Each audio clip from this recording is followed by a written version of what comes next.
বাগ্মীবৰ ককা নীলমণি ফুকনৰ কথা মনত আছেনে?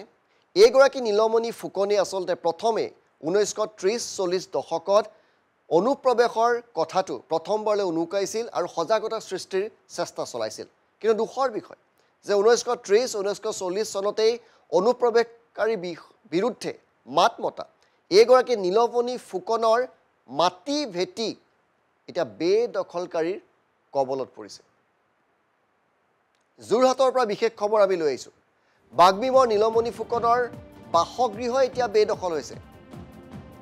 1930-40 দশকতে অনুপ্ৰৱেশৰ বিৰুদ্ধে সজাগতা আনিছিল বাগ্মীবৰে। সেই বাগ্মীবৰৰ মাটি ভেটি এতিয়া বেদখলকাৰীৰ কবলত পৰিছে যোৰহাট চহৰত। নীলমণি ফুকন পথ বন্ধ কৰি অনা অসমীয়াই তাত দোকান সাজিছে। বাগ্মীবৰৰ মাটি বাৰীত অনা অসমীয়াই দখল কৰি ঘৰ সাজিছে, দোকান বহাইছে। মাটি সম্পত্তি বেদখলমুক্ত হ'বনে এতিয়া? বাগ্মীবৰৰ বাসগৃহত দখলৰ পাছতে যোৰহাটত ব্যাপক প্ৰতিক্ৰিয়াৰ সৃষ্টি হৈছে। আজাদ চৌধুৰীৰ বাসগৃহত বুলডোজাৰ চলিল। নীলমণি পথত কেতিয়া চলিব বুলডোজাৰ? এয়া যোৰহাটবাসীৰ প্ৰশ্ন। বাগ্মীবৰ নীলমণি ফুকনৰ যিটো বাসগৃহ য'ত বেদখল চলিছে, প্ৰথমেই সেই দৃশ্য আমি আপোনালোকক দেখুৱাব খুজিছোঁ। এয়া চাওক, এয়া বাগ্মীবৰৰ বাসগৃহ, বাগ্মীবৰৰ মাটি ভেটি। অভিযোগ উঠিছে এয়া সকলো বেদখল হৈছে। অনা অসমীয়া বেপাৰী ৰাসত পৰিছে। বাগ্মীবৰ নীলমণি ফুকনৰ তেওঁলোকৰ মাটি ঘৰ, তাত এটা চপাশালো আছিলে। সেই চপাশাল এতিয়া কি অৱস্থাত আছে কোনেও নাজানে। এই অভিযোগ ৰাইজৰ। যোৰহাটবাসীৰ সৈতে আমাৰ সাংবাদিক পিংকুৱে কথা পাতিছিলে। তেওঁলোকে এই সম্পৰ্কে কি অভিযোগ আনিছে আমি আপোনালোকক শুনাব খুজিছোঁ। চাওক, নীলমণি ফুকন, বাগ্মীবৰ নীলমণি ফুকন আমাৰ আচলতে সম্পদ, আমাৰ আৱেগ, অসমৰ জাতীয় জীৱনৰ এজন পুৰোধা ব্যক্তি, এজন সম্ভ্ৰান্ত ব্যক্তি, এজন শ্ৰদ্ধেয় ব্যক্তি, অসম সাহিত্য সভাৰ প্ৰাক্তন সভাপতি, এজন বিশিষ্ট কবি, সাহিত্যিক।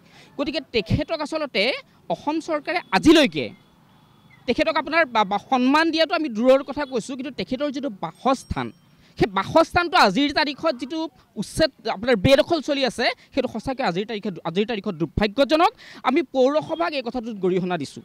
আজি আমি দেখিছোঁ যে বিভিন্ন ঠাইত উচ্ছেদ চলাইছে, কিন্তু অসমৰ জাতীয় জীৱনৰ, অসমৰ সমাজ জীৱনৰ যিজন আদৰ্শ ব্যক্তি, যিজনৰ আদৰ্শত আমি প্ৰতিষ্ঠা হৈ আছোঁ, যিজনৰ ভেটিত আমি থিয় হৈ আছোঁ অসমীয়াসকল, সেইজনক কিন্তু প্ৰতিৰক্ষা দিয়াত, সেইজনৰ আপোনাৰ সম্পদ প্ৰতিৰক্ষা দিয়াৰ ক্ষেত্ৰত কিন্তু যোৰহাট পৌৰসভা ব্যৰ্থ হৈছে, অসম চৰকাৰ ব্যৰ্থ হৈছে।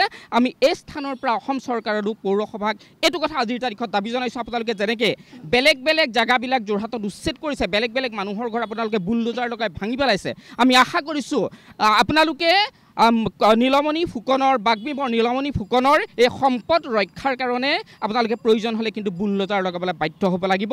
আমি যোৰহাটৰ পৰা এই কথাটোহে সঁচাকৈ NB নিউজৰ যোগেদি আপোনালোকক আহ্বান জনাইছোঁ। অসমীয়া সমাজ জীৱনৰ এগৰাকী প্ৰাতঃস্মৰণীয় ব্যক্তি ককা বাগ্মীবৰ নীলমণি ফুকনৰ নামত থকা নিজা সম্পত্তি প্ৰায় 5 বিঘাৰো অধিক ভূমি আজি সম্পূৰ্ণৰূপে বেদখলৰ কবলত পৰি নিশ্চিহ্ন হৈ গ'ল। হৈ যাবলৈ যোৱা নহয়, ইতিমধ্যে নিশ্চিহ্ন হৈ গ'ল। আৰু এই যিটো বিষয়, এই বিষয়টো সম্পৰ্কত যোৰহাটৰ পূৰ্বৰ যিসকল উপায়ুক্ত আছিল, আজিৰ দিনত নাম উল্লেখ কৰিব পাৰি। বিশাল চোলাংকী ডাঙৰীয়া, বীৰেন্দ্ৰ মিত্তাল ডাঙৰীয়া, নাৰায়ণ কোঁৱৰ ডাঙৰীয়া, এই আটাইকেইজন জিলা উপায়ুক্তৰ লগত আমি সুশৰীৰে বহি আলোচনাত মিলিত হৈ চক্ৰ বিষয়া মণ্ডলক আনি তেখেতসকলৰ দ্বাৰা পৰিদৰ্শন কৰাইছিলোঁ। কিন্তু অতি পৰিতাপৰ আৰু দুৰ্ভাগ্যজনক বিষয় যে অসমীয়া জাতিটোৱে কোনোকালে অসমৰ যিসকল অগ্ৰজ ব্যক্তি, যিসকল স্বনামধন্য ব্যক্তি, তেখেতসকলক কেতিয়াও আমি সন্মান দিবলৈ শিকা নাই। আজিৰ তাৰিখত কাষৰ ৰাজ্য যদি পশ্চিমবংগলৈ চাওঁ, তেখেতসকলৰ কিংবদন্তীসকলক কিন্তু জীৱন্ত অৱস্থাতে তেখেতসকলৰ যথাযোগ্য সন্মান প্ৰদৰ্শন কৰে। কিন্তু আজিৰ তাৰিখত অসমৰ এই যিটো পথৰ নাম আজি যিজন ব্যক্তিৰ নামত নামাংকিত কৰা হৈছে, যিজন ব্যক্তিৰ আজি সমাজ জীৱনৰ প্ৰাতঃস্মৰণীয় ব্যক্তি হিচাপে আমি গণ্য কৰোঁ, বিভিন্ন ক্ষেত্ৰত সামাজিক অনুষ্ঠানসমূহত আমি তেখেতৰ নাম উল্লেখ কৰোঁ, কিন্তু সেইজন ব্যক্তিৰ নিজৰ যিটো চিহ্ন, সেইটো আজিৰ তাৰিখে সম্পূৰ্ণৰূপে নিশ্চিহ্ন হৈ গ'ল। এতিয়া যোৰহাট জিলা প্ৰশাসনক এটা কথা আমি উত্থাপন কৰিব বিচাৰিছোঁ, তেখেতসকলে যি উচ্ছেদ অভিযান চলাইছে, কেৱল মাত্ৰ নিৰ্দিষ্ট এটা অঞ্চলত সীমাবদ্ধ থাকিলেই নহ'ব। আজি ককা নীলমণি ফুকনৰ নামত থকা প্ৰায় 5.5 বিঘা ভূমি, তাতো উচ্ছেদ চলিব লাগিব। এই ভূমি সম্পূৰ্ণৰূপে সুৰক্ষিত হ'ব লাগিব।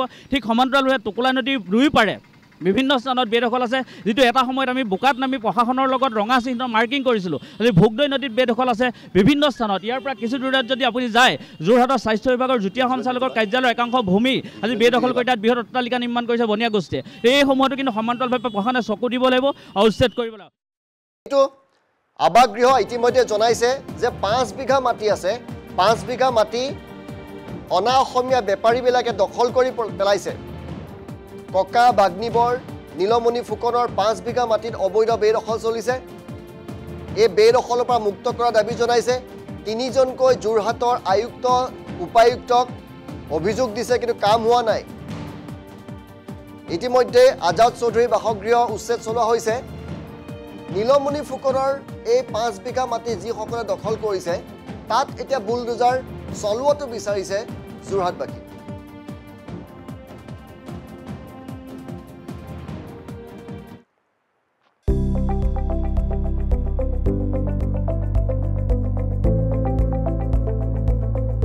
NB News, সহজ সৰল ভাষাত নৱভাৰতৰ কথা।